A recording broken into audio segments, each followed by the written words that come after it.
Hello friends, welcome to the channel English with itsbabylife. Today I'm going to discuss one idiom which is bury the hatchet. This is bury the hatchet, okay? That means if two people bury the hatchet, they become friendly again after a quarrel or disagreement.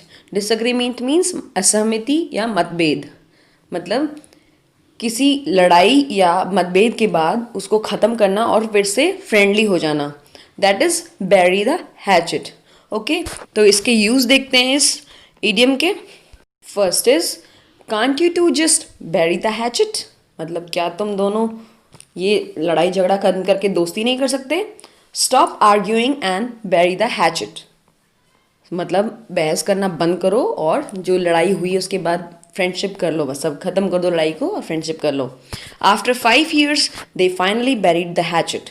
मतलब 5 साल के बाद उन्होंने आखिरकार उस झगड़े के बाद दोस्ती कर ली.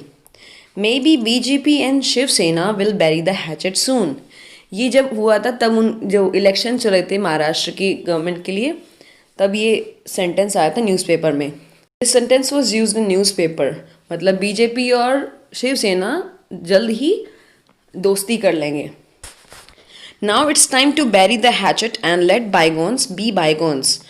अब समय आ गया है कि आपको लोगों को इस झगड़े को ख़त्म कर देना चाहिए और दोस्ती करनी चाहिए. और जो हुआ सो हुआ. लेट बायगोन्स बी बायगोन्स में जो हुआ सो हुआ, उसको आप चेंज नहीं कर सकते.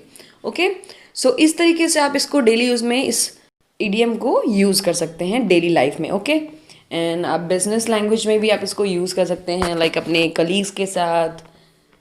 Okay, so that's all. I hope you find it useful and you will definitely use it in your daily life situations. Okay, thanks a lot for watching. Have a good day.